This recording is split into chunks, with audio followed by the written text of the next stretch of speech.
이제 하나님의 말씀 읽겠습니다. 에스라 8장 15절부터 23절의 말씀까지 제가 봉독하겠습니다.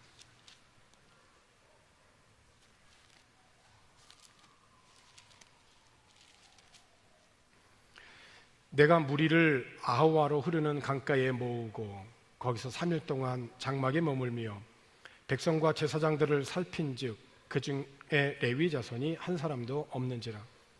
이에 모든 족장 곧 엘리에셀과 아리엘과 스마야와 엘라단과 야립과 엘라단과 나단과 스가랴와 무술람을 부르고 또 명철한 사람 요하립과 엘라단을 불러 가시베아 지방으로 보내어 그곳 족장 이또에게 나아가게 하고 이또와 그의 형제 곧 가시바 지방에 사는 느디님 사람들에게 할 말을 일러주고 우리 하나님의 성전을 위하여 섬길 자를 데리고 오라 하였더니 우리 하나님의 선한 손에 도우심을 입고 그들이 이스라엘의 손자 레위의 아들 말리의 자손 중에서 한 명철한 사람을 데려오고 또 세레바와 그의 아들들과 형제 18명과 하사바와 무라리 자손 중 여사야와 그의 형제와 그의 아들들 20명을 데려오고 다윗과 방백들이 레위 사람들을 섬기라고 준 느디님 사람 중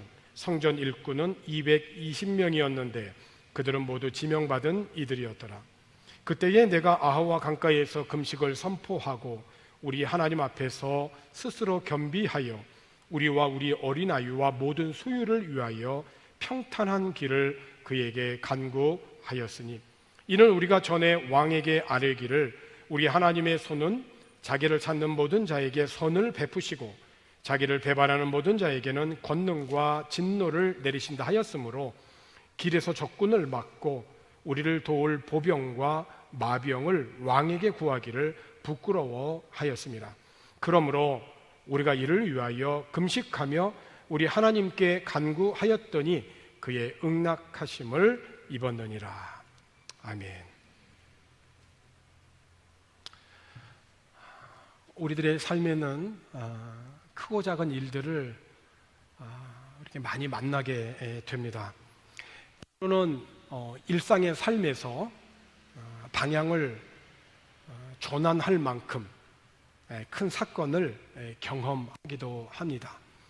한 개인에게도 이런 크고 작은 일이 있지만 한 나라에도 크고 작은 일들을 우리는 경험하게 됩니다. 이스라엘 역사에 있어서 가장 큰 사건이라고 한다면 430년 동안 애굽의 종살이를 하다가 출애굽을 하고 광야에서 40년 연단과 훈련을 받은 후에 하나님이 약속하신 가나안 땅에 들어간 사건이라 할 수 있겠습니다. 그런데 이 첫 번째 출애굽 말고 제2의 출애굽이라 할 수 있는 사건이 또 한 번 있었는데 그것은 바로 바벨론 70년 종살이를 하고 예루살렘으로 돌아온 포로 귀환의 사건입니다. 하나님의 약속대로 가나안 땅을 정복하고 정착한 이스라엘 백성들은 사사시대와 또 왕정시대 그리고 남북 분열 이후 거치는 동안에 이스라엘은 많은 선지자를 통하여서 하나님의 말씀을 듣게 되었지만 그 하나님의 준엄한 말씀에 순종하지 아니하고 인간의 뜻을 앞세우더니 결국 북이스라엘은 주전 722년에 아수르에 의하여 멸망을 당하고 남유다도 주전 586년에 바벨론에 의하여서 멸망을 당하게 됩니다. 북이스라엘을 무너뜨린 아수르는 이스라엘 백성들을 포로로 잡아가기도 하였지만은 이방인들을 북이스라엘 지역으로 이주를 시켜서 순수 혈통인 그 북이스라엘의 그 백성들은 혼합 민족이 되어버렸고 이 혼합적인 이 혈통을 갖게 된 민족들은 예수님 시대 이후까지 흘러오면서 남유대인들에게 북이스라엘은 정말 짐승과도 같은 사람으로 여길 만큼 그렇게 모욕과 멸시를 당하였지요. 남유다 역시 우상을 섬기고 하나님의 경고의 말씀을 외면하였는데 남유다의 멸망을 예언하고 예루살렘 성전과 성이 무너지는 것을 직접 목격한 선지자가 바로 에레미야죠. 그 에레미야가 예루살렘 성의 멸망을 슬퍼하며 지었던 노래가 에레미야 애가입니다. 남유다는 바벨론에 의하여서 멸망을 당하였는데 바벨론은 아수르의 이 정책과는 달리 유능하고 총명한 자들은 모두 다 바벨론 지역으로 끌고 갔습니다. 남겨진 자들은 밭을 일구는 농민들이나 가난한 그런 하층민들이었죠. 세 차례에 걸쳐서 바벨론으로 이제 끌려가게 되어지는데 그 첫 번째로 포로로 끌려간 그 사람들 중에 다니엘이 있었고, 두 번째 포로로 끌려갔을 때 제사장인 에스겔이 있었습니다. 남유다는 비록 70년 동안 바벨론에서 종살이를 하였지만은 하나님은 이스라엘 백성들을 긍휼히 여기시고 그들 가운데에 하나님의 말씀을 전할 수 있는 메신저를 그들 삶 구석구석에 두셨어요. 유다에 남겨진 그런 자들을 위하여서는 에레미야가 말씀을 선포하였고, 포로 생활 중에 그 백성들의 그 깊숙한 서민들의 삶 속에서 하나님의 말씀을 전한 자는 에스겔이었고, 그리고 바벨론의 그 여러 궁중에서 정치와 경제계에 있어서 하나님의 말씀을 대언한 자는 다니엘이었습니다. 그래서 무너진 그 현실을 부정하고 절망에 사로잡혀 소망을 가질 수 없었던 절망 가운데 있었던 그 유대인들에게 하나님은 이러한 선지자들을 통하여서 소망과 회복의 말씀을 전하셨던 것이죠. 이때 선포된 대표적인 그런 말씀들을 우리가 기억하게 된다면 무엇보다도 하나님의 백성들이지만 하나님을 모르는 이방 민족들에 의하여서 예루살렘 성전이 무너지고 나라가 멸망할 수밖에 없었던 이유는 이스라엘 백성들이 하나님의 말씀에 순종하지 않았기 때문이다는 말씀이 중요입니다. 하지만 포로 생활 중에도 하나님은 이스라엘 백성들을 이제 긍휼히 여기시면서 에레미야를 통하여서 이렇게 말씀을 하셨습니다. 에레미야 29장 11절부터 14절까지 있는 말씀을 보게 되면은 여호와의 말씀이니라 너희를 향한 나의 생각을 내가 아나니 평안이요 재앙이 아니니라 너희에게 미래와 희망을 주는 것이니라 너희가 내게 부르짖으며 내게 와서 기도하면 내가 너희들의 기도를 들을 것이요 너희가 온 마음으로 나를 구하면 나를 찾을 것이요 나를 만나리라 이것은 여호와의 말씀이니라 나는 너희들을 만날 것이며 너희를 포로된 중에서 다시 돌아오게 하되 내가 쫓아 보내었던 나라들과 모든 곳에서 모아 사로잡혀 떠났던 그곳으로 돌아오게 하리라 돌아오게 될 것이다 이것은 여호와의 말씀이니라. 이렇게 에레미야를 통하여서 하나님의 말씀을 전했습니다. 그리고 에스겔을 통해서는 여러분이 잘 아시는 대로 그 골짜기에 그 말라 비틀어진 그 해골을 통하여서 그 해골이 소망이 없는 그 해골이 하나님의 그 생기를 받고 지극히 큰 하나님의 군대가 되는 환상을 보여주므로 부정과 절망 중에 사로잡혀 있는 백성들에게 희망의 그 말씀을 전하게 하셨죠. 다니엘도 바벨론의 이 포로 생활이 70년이라고 하는 것을 전해오지는 하나님의 말씀을 통하여 깨닫게 되면서 하나님 앞에 이 현실 앞에 금식을 하며 기도를 했습니다. 거짓 선지자들은 2년 3년이면 그냥 포로에서 돌아올 것이라고 계속 선포를 했었거든요. 그렇지만 에레미야를 통해서 하나님의 말씀은 아니라는 거예요. 가서 자녀들도 낳고 포도원도 경작하고 집도 짓고 짧은 기간이 아니라는 거예요. 70년이라는 거예요. 그런데 이 말씀이 다니엘이 읽은 거예요. 다니엘서 9장 2절부터 3절까지 있는 말씀을 보면은 곧 그 통치 원년에 나 다니엘이 책을 통해 여호와께서 말씀으로 선지자 에레미야에게 알려주신 그 연수를 깨달았나니 곧 예루살렘의 황폐함이 70년 만에 그치리라 하시는 것이니라. 내가 금식하며 베옷을 입고 죄를 덮어쓰고 주 하나님께 기도하며 간구하기를 결심하고. 이어지는 말씀의 5절과 6절을 보게 되면 우리는 이미 범죄하여 패역하며 행악하며 반역하여 주의 법도와 규례를 떠나싸우며 우리가 또 주의 종 선지자들이 주의 이름으로 우리 왕들과 우리의 고관과 조상들과 온 국민에게 말씀하신 것을 듣지 아니하였나이다. 듣지 않았기 때문에 우리가 이렇게 지금 남의 나라에 와서 포로 생활하고 있는 것이다 라고 하는 것을 이후에 계속해서 말씀합니다. 그래서 16절서부터 있는 말씀을 보면 다니엘은 이렇게 기도합니다. 주여 구하옵나니 주는 주의 공의를 따라 주의 분노를 주의 성 예루살렘 주의 거룩한 산에서 떠나게 하옵소서. 이는 우리의 죄와 우리 조상들의 죄악으로 말미암아 예루살렘과 주의 백성이 사면에 있는 자들에게 수치를 당함이니이다.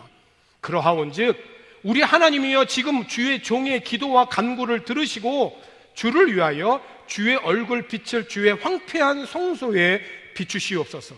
나의 하나님이여 귀를 기울여 들으시며 눈을 떠서 우리의 황폐한 상황과 주의 이름으로 일컫는 성을 보옵소서.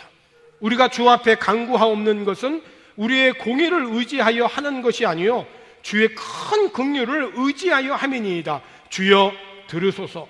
주여 용서하소서. 주여 귀를 기울이시고 행하소서. 지체하지 마옵소서. 나의 하나님이여 주 자신을 위하여 하시옵소서. 이는 주의 성과 주의 백성이 주의 이름으로 일컫는 바 되매니이다. 금식하며 다니엘은 간절히 하나님 앞에 기도를 한 거예요. 그러니까 부정과 절망 중에 사로잡혀 있는 이 백성들, 남겨져 있는 그 하층민을 위하여서 하나님은 에레미야를 통하여서 말씀하시고, 포로 생활에 끌려가 있는 바벨론 지역에 있는 서민들에게는 에스겔을 통하여 하나님은 말씀하시고, 그리고 그 높은 지위에 있는 소수의 궁전과 그 왕궁에 거하는 자들, 이방인들을 위하여서는 다니엘이 하나님의 뜻을 전하게 하시고, 이 공의의 하나님은 이스라엘의 이 죄에 대해 심판하셨지만은 동시에 고난 중에 있는 자들을 긍휼히 여기사 주의 종들을 그들 가운데 보내셔서 생명과 진리의 말씀을 전하게 하신 겁니다. 하나님의 약속대로 70년이 차게 되었을 때에 교만한 바벨론을 하나님은 바사를 들어 치셨죠. 그래서 바벨론이 멸망하게 됩니다. 그렇게 강력한, 영원히 갈 수 있을 줄로 생각했던 바벨론이 무너졌다라고 하는 거예요. 그러니까 바벨론을 무너뜨린 이 바사는 그 땅에 포로로 끌려온 유다 백성들에게 관대한 정책을 폈습니다. 너희들이 믿는 하나님을 너희 본국에 돌아가서 신앙생활해도 좋다라고 하는 조서를 내리게 되죠. 그래서 원하는 사람들은 누구나 다 본국으로 돌아갈 수 있게 되었어요. 하지만 여러분, 70년 동안 비록 종살이를 했어도 오랜 세월 이방의 땅에서 그렇게 뿌리내리게 된 그 백성들은 본국 귀환이 결코 쉬운 결정이 아닌 겁니다. 코로나 사태뿐만이 아니라 이곳 필리핀에 10년 이상을 살게 되면 마치 이곳이 이제 고향과도 같아서 그동안 뿌리내렸던 그 모든 삶을 정리하고 다시 한국으로 돌아가기가 쉽지 않은 것과 비슷하다라고 볼 수 있습니다. 바벨론의 이 포로 귀환이 총 3차례에 걸쳐서 있었는데 첫 번째 포로 귀환자들은 정말 귀한 미션을 받았습니다.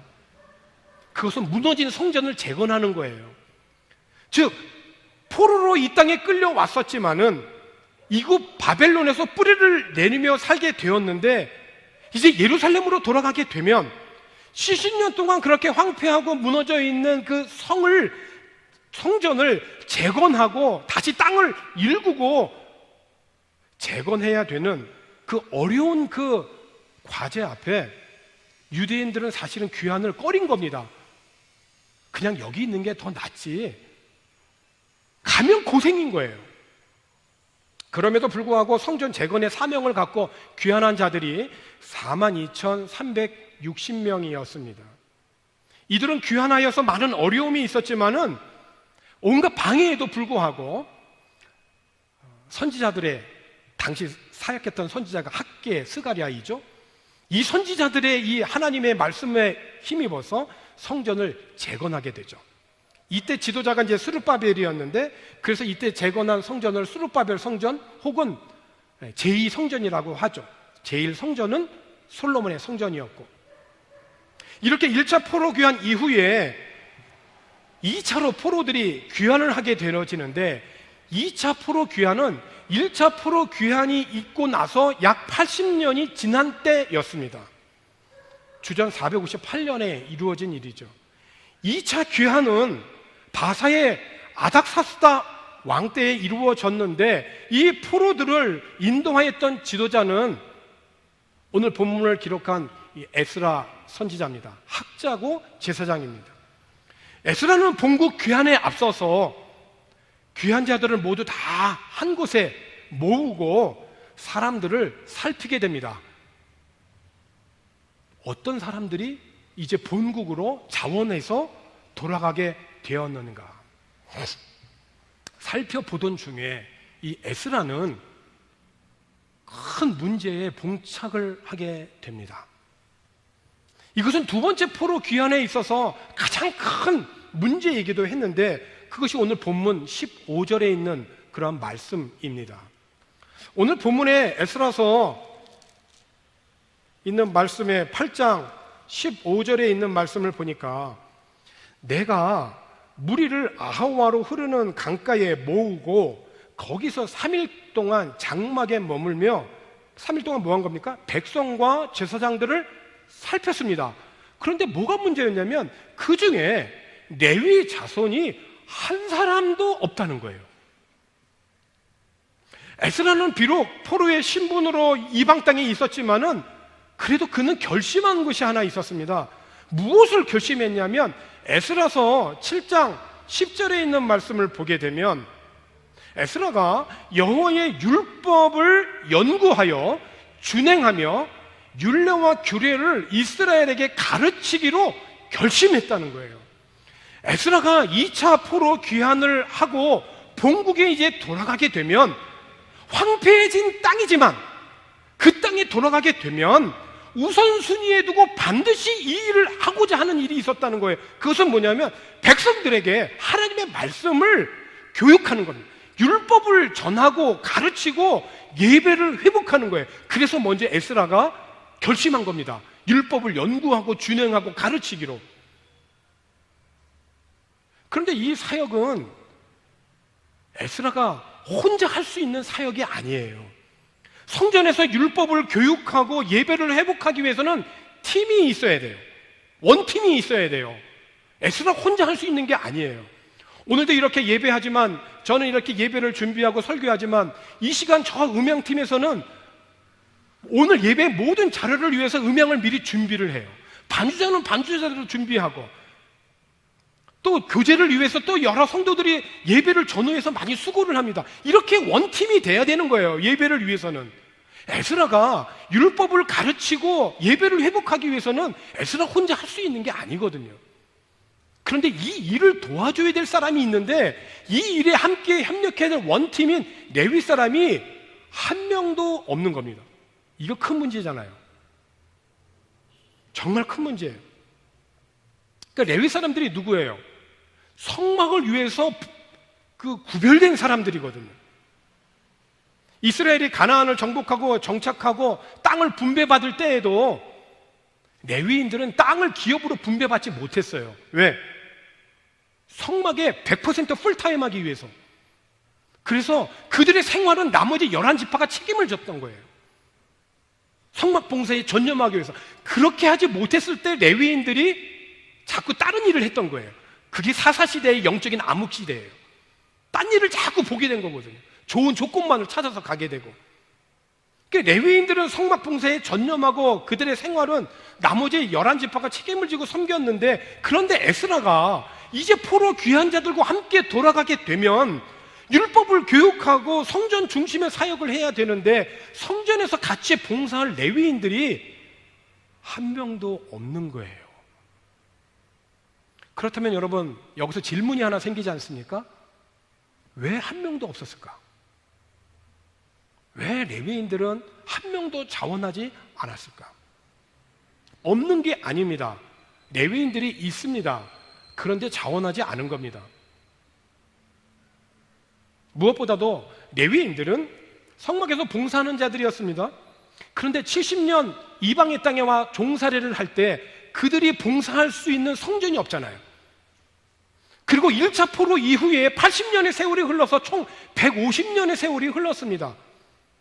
이 기간 동안 레위인들은 자기 직무를 수행할 수 없게 되어서 대부분 다른 직업으로 전환했기 때문입니다. 또 완전히 복구되지 않는 이 팔레스틴 땅으로 돌아가게 되어지면 겪게 될 어려움은 불보듯 뻔합니다. 가면 정말 고생이 훤한 거예요. 그래서 그 겪게 될 어려움으로 인하여 그나마 있던 레위인들은 2차 기한에 동참하기를 꺼렸던 것이죠. 여러분, 코로나 팬데믹으로 선교지에 파송된 그 선교사들의 후원이 많이 중단되었다라고 하는 소식을 듣게 됩니다. 이게 선교지에 있는 한인교회를 목회하다 보니까 선교사님들의 그 상황을 누구보다도 옆에서 직접 이렇게 듣게 됩니다. 후원에 의해서 사역을 하던 선교사들이 더 이상 선교지에서 사역을 할 수 없게 되었고, 특별히 코로나 팬데믹으로 인해서 많은 선교사님들이 한국으로 철수해야만 했다는 소식을 듣습니다. 더구나 한국으로 귀국하여서 살아갈 길이 막막하던 일부 선교사님들은 살아야 하기 때문에 다른 직업을 선택하게 되었고, 최근 선교사님들의 그 기도방에 보면 그렇게 일을 하다가 그만 사고를 당해서 병원에 입원할 수밖에 없는 그런 안타까운 소식도 수시로 지금 접하고 있습니다.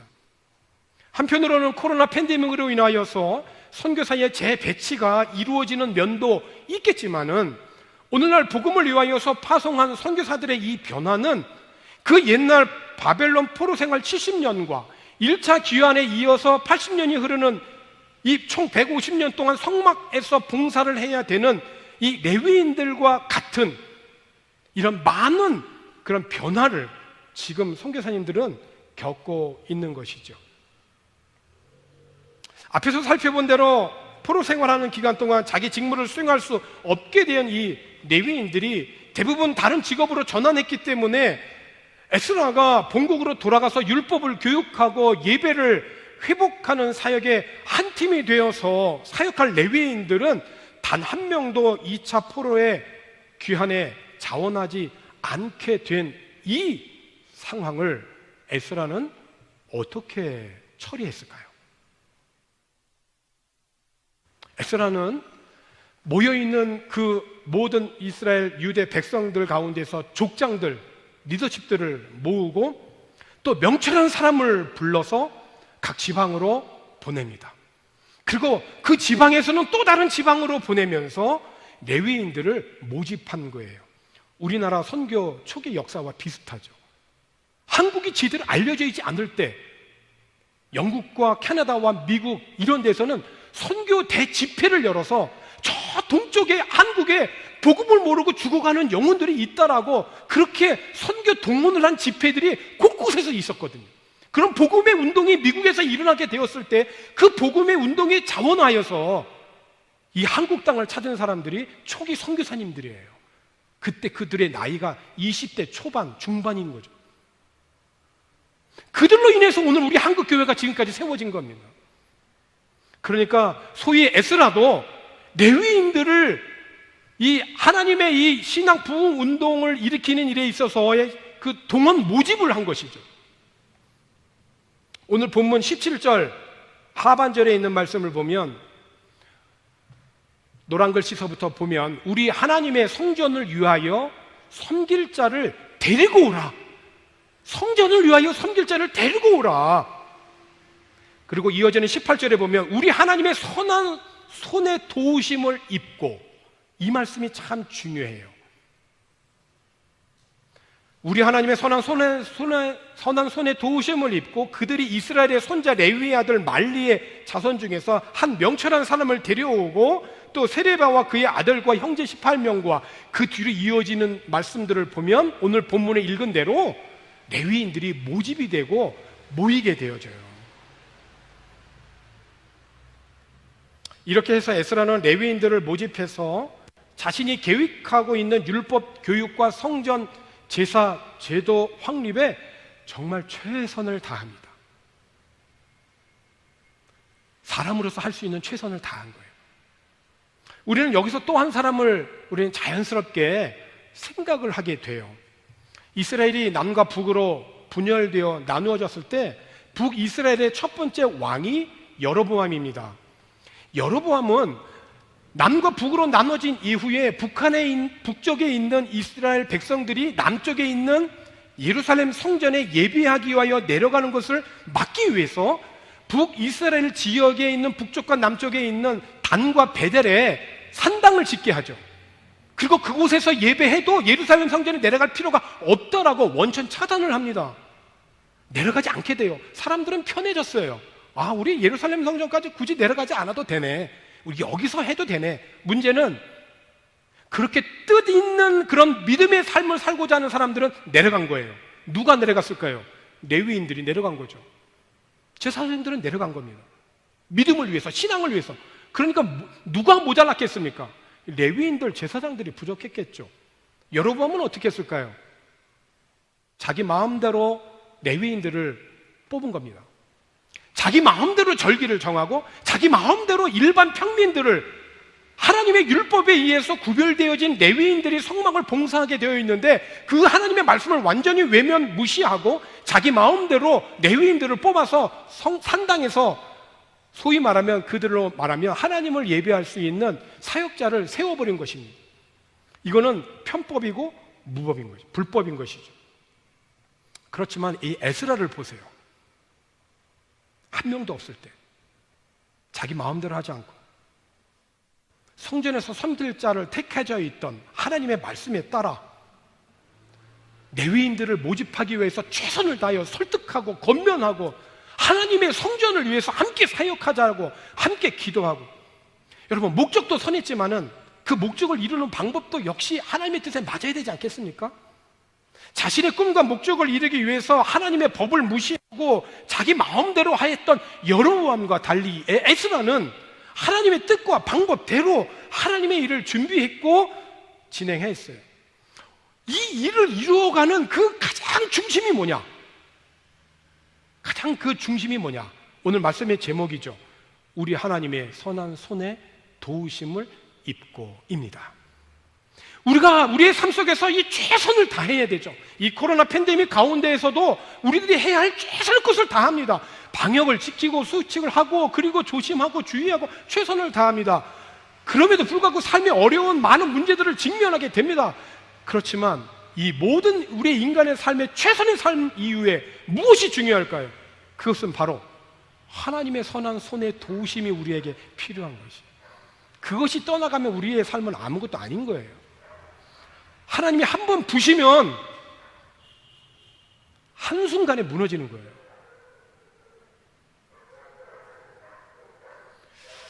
에스라는 이렇게 레위인들을 모집하고 그것으로 끝난 것이 아니라 오늘 본문의 말씀을 보니까 모여있던 자리에서 사람들에게 금식을 선포하고 기도를 하게 합니다. 특별히 기도하고 금식했던 이유가 무엇이었냐면은 21절에 있는 말씀을 보니까 그때 내가 아호와 강가에서 금식을 선포하고 우리 하나님 앞에서 스스로 겸비하여 우리와 우리 어린아이와 모든 소유를 위하여 평탄한 길을 그에게 간구하였으니, 그러니까 바벨론에서 예루살렘 성으로 가려면 그 거리가 약 1500km예요 1500km, 오늘날보다도 훨씬 그 고대, 도로 상황이 너무 열악한, 그리고 곳곳에는 도둑대와 강도떼들이 있어요. 이들은 맨손으로 그냥 가는 게 아닙니다. 돌아가게 되면 성전에서 예배할 수 있는 성전 기물들을 아닥사스다는 너희들이 갖고 가고 싶은 거 있으면 성전에서 다 꺼내가, 다 가지고 가, 이런 허락까지 받았거든요. 그리고 어른들만 간 게 아니에요. 애들도 있거든요. 특별히 여러분, 바벨론 포로 생활 70년 했지 않습니까? 1차 포로 이후에 80년이 흘러서 150년이 지났다라고 하는 얘기는 2차 포로 귀환에서 포로 귀환으로 예루살렘에 가고자 했던 사람들은 전부 다 바벨론에서 태어난 사람들이에요. 예루살렘에서 한 번이라도 살다가 포로로 갔다가 다시 돌아가는 1세대가 아니에요. 2세대, 3세대. 쉽지 않아요. 이런 사람들을 이끌고 가야 되는 거예요. 어떻게 기도하지 않을 수가 있겠어요? 기도 갖고 안 되니까 금식하면서 기도한 겁니다. 특별히 왜 그렇게 금식하며 기도해야 되냐면 이런 간구의 내용도 있지만 22절에 있는 말씀을 보게 되어지면은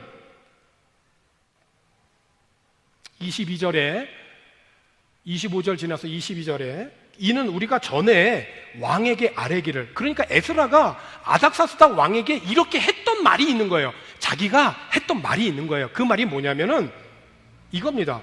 우리 하나님의 손은 자기를 찾는 모든 자에게 선을 베푸시고 자기를 배반하는 모든 자에게는 권능과 진노를 내리신다 하였으므로 길에서 적군을 막고 우리를 도울 보병과 마병을 왕에게 구하기를 어떻게 했다고 했습니까? 부끄러워했다 그랬어요. 부끄러워했다.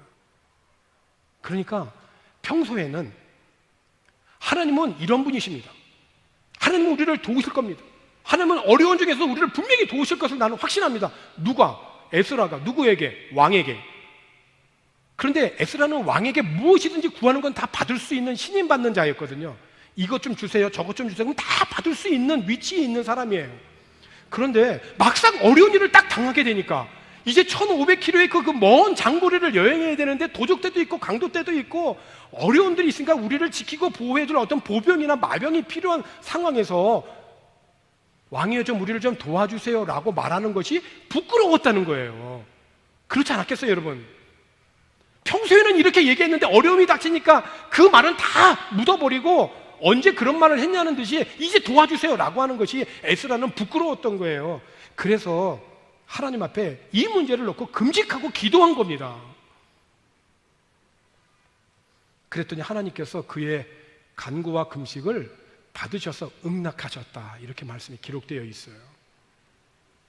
에스라는 이렇게 금식하고 간구하며 응답을 받고 그 먼 길을 4개월 동안 하루에 11km씩 걸어가면서 그러면서 1500km의 이 대장정을 무사히 마쳐요. 얼마나 피곤했는지 예루살렘에 도착해서 3일 동안 아무것도 하지 못하고 쉬기만 했어요. 그 정도로. 그리고 특별히 이 역대기서를 통하여서 역대상하는 에스라가 바벨론 포로에서 돌아온 그 백성들에게 우리가 어떤 사람들이냐, 하나님이 어떤 분이냐, 왜 우리가 하나님을 믿는 백성들로서 우리가 망할 수밖에 없었냐를 그 포로들에게 가르쳐주기 위하여서 남겨진 책이 역대상하 아닙니까? 제사장적인 관점에서, 영적인 관점에서 신앙적인 면을 강조한 그런 역대기 상하를 통해서 백성들에게 하나님이 누구신지 우리가 누구인지 그거를 똑똑히 교훈해줘요. 그 교훈은 오늘 우리에게까지 지금 주어져 있는 거 아닙니까? 사랑하는 성도 여러분, 오늘 우리들의 삶에 여러 가지 많은 일들을 만나게 됩니다. 그래서 그 문제를 해결하기 위해서 여기도 해보고 저기도 해보고 이 길 저 길 찾아보고 노력하고 또 애도 씁니다. 또 그렇고 또 낙심하지 아니하고 삶의 최선을 다합니다. 이 코로나 팬데믹에서 열심히 일하는 성도님들을 보면 이 생업의 현장을 위해서 기도하지 않을 수가 없는 거죠. 많은 사람들을 만났는데 저 사람이 어떤 사람인지도 모르는 그 상황에서 팔 걷어붙이고 일하시는 성도님들을 보면 존경하지 않을 수가 없어요. 그럼에도 불구하고 오늘 우리 가운데 있어서 우리의 최선도 중요하지만 그것보다 더 중요한 것은 이 모든 삶 위에 우리 하나님의 선한 손에 도우심을 입는 것이라는 거예요. 이것을 위해서 에스라는 금식하고 기도했거든요. 이 코로나 팬데믹의 환경 속에서 에스라와 같이 하나님의 말씀을 묵상하고 연구하고 또 준행하고 우리의 자녀들에게 가르치고 본을 보이는 그 주님의 은혜가 오늘 우리 모두의 삶에 풍성하기를 주님의 이름으로 축원합니다. 기도하겠습니다. 주님 감사합니다. 코로나 팬데믹의 장기화가 오늘 우리들의 삶의 많은 부분을 변화시켰습니다. 이 변화의 중심에 주님 향한 믿음 변치 않게 하여 주시고 모든 삶의 영역에 우리 하나님의 선한 손의 도우심이 있게 하여 주시옵소서. 감사를 드리고 예수님의 이름으로 기도하옵나이다.